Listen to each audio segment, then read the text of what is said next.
Some of the folks in this room may and some may not know that this facility has been in place, and there could be some argument since 1928, which is more than twice my age.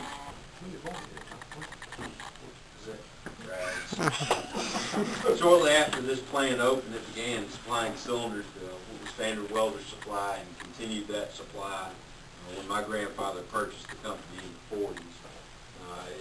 As I grew up working in the company, a lot of people have heard these stories, but I had a multitude of jobs. A lot of them were involved taking breaks and trying to get coats and what have you. So every day when I'd come to work, I didn't necessarily have a well-defined schedule. At that time, I can remember that I think there was only 12 people here, and I was number 12 in the totem pole, and Chuck Britton was number 11.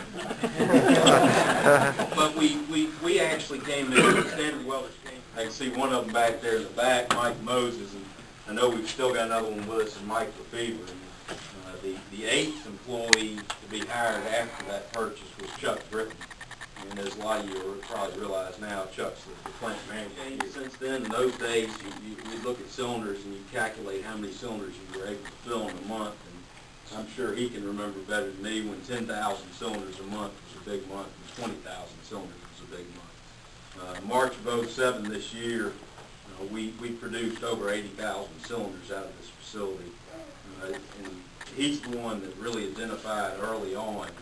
I think a lot of us were wondering as we were pouring money into this facility, into this admin building, getting the lime pond cleaned up, doing a lot of different things, if it was ever that investment was going to pay off. And what we're seeing, the early indications are that it's going to pay off. We've got a first-class facility here. Now we've got around 50 employees here working in the production atmosphere. We started with 7 in '84. We've got our 15 drivers. Now we're able to house this facility as well.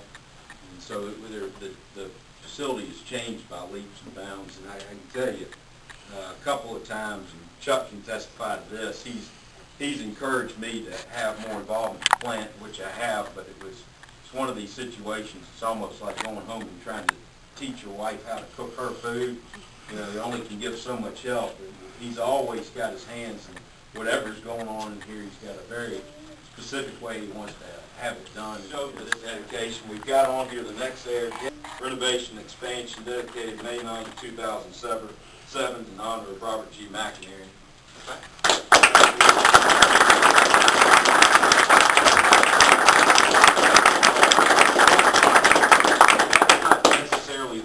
Not a memorial. No, it's not. Seriously, help us come up with a name, and we'd like to. Yes, we intend to be in it and be very good at it. This facility we've had for a number of years. We wanted to have a place where our employees could learn, could work safely, and I think we've accomplished a lot of that. Everybody in the company, including myself, question forward and do the things that we're really good in, which is basically the gas business. So, anyway, thank you.